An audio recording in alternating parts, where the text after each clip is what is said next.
kelompok Ganesha. Hari ini saya akan menceritakan kisah Nabi Nuh alaihi salam. Kisah Nabi Nuh alaihi salam. Nabi Nuh adalah nabi keempat sesudah Nabi Adam, Syed, dan Idris, dan keturunan ke-9 dari Nabi Adam. Nabi Nuh menerima wahyu kenabian dari Allah pada masa fatrah, masa kekosongan di antara dua rasul, di mana manusia biasanya beransur-ansur melupakan ajaran agama yang dibawa oleh Nabi yang meninggalkan mereka, melakukan kemungkaran dan kemaksiatan di bawah pimpinan iblis. Demikianlah kaum Nabi Nuh tidak luput dari proses tersebut, sehingga ketika Nabi Nuh datang di tengah-tengah mereka sedang menyembah berhala yang dibuat oleh tangan-tangan mereka sendiri dan disembahnya sebagai Allah-Allah yang dapat membawa kebaikan dan manfaat serta menolak segala kesengsaraan dan kemalaman. Berhala-berhala yang diperalahkan dan menurut kepercayaan mereka mempunyai kekuatan dan kekuasaan gaib. Ke atas manusia itu diberinya nama-nama yang silih berganti sesuai kehendak dan selera kebodohan mereka. Kadang-kadang mereka menamainya dengan nama Wad dan Suwa, kadang-kadang Yaguj, dan ketika mereka sudah bosan diganti dengan nama Ya'ub dan Nasr. Quran Surat Nuh nomor surat 71 ayat 23. Nabi Nuh telah berusaha sekuat tenaganya berdakwah kepada kaumnya. Berkatalah mereka kepada Nabi Nuh, "Bukankah engkau seorang daripada kami dan tidak berbeda daripada kami sebagai manusia biasa? Jikalau betul Allah mengutus seorang rasul yang membawa perintahnya, niscaya ia akan mengutus seorang malaikat yang patut kami dengarkan kata-katanya dan kami ikuti ajarannya, dan bukan manusia biasa seperti engkau." Nabi Nuh menjawab dan berkata, "Jika kamu tetap berkeras kepala dan tidak mau kembali ke jalan yang benar dan menerima agama Allah yang diutuskannya kepadaku, maka terserah Allah untuk menentukan hukumannya dan siksaannya di atas diri kamu. Dialah yang berkuasa memberi hidayah kepadamu dan mengampuni dosamu, atau menurunkan azab dan siksaannya di atas diri kamu jika dikehendakinya." Dan Allah berfirman, "Sesungguhnya tidak akan ada seorang daripada kaumnya beriman dan mengikutimu kecuali orang yang telah beriman dan mengikutimu lebih dahulu. Maka janganlah engkau bersedih hati karena apa yang mereka perbuatkan." Dengan penegasan firman Allah itu, lenyaplah sisa harapan Nabi Nuh dan habislah kesabarannya.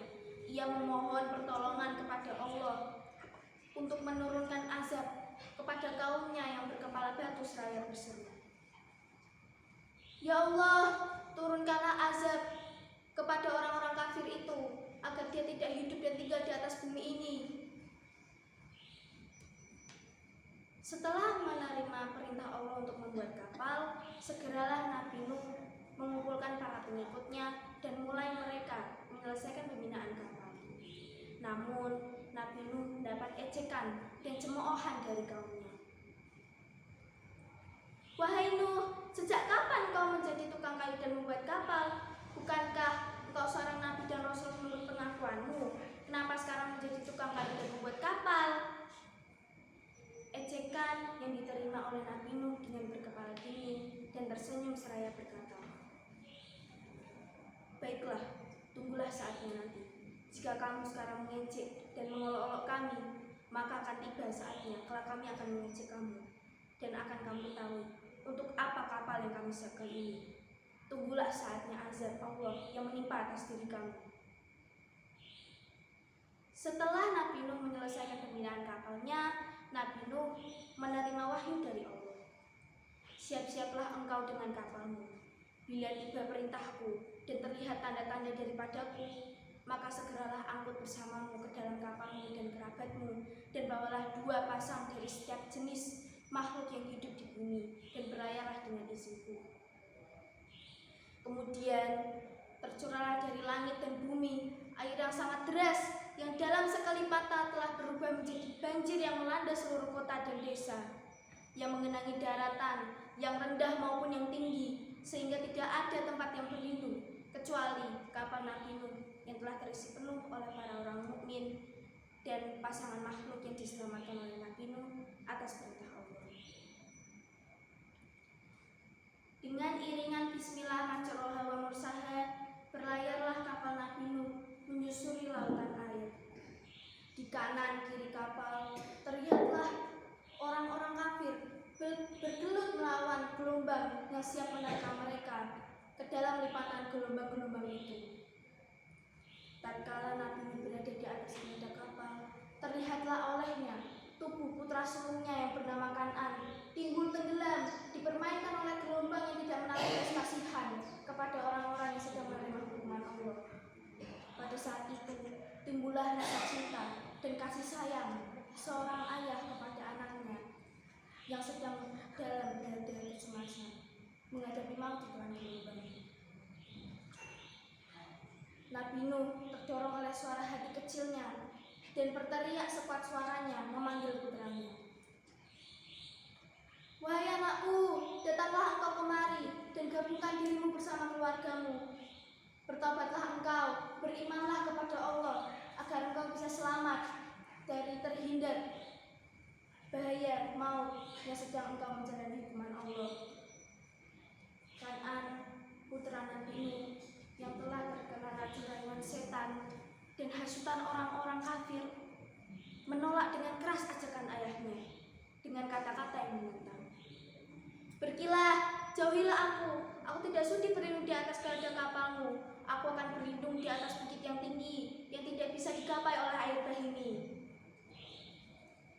Nabi Nuh berkata, percayalah bahwa sesungguhnya tempat satu-satunya ialah bergabung dengan kami di atas kapal ini.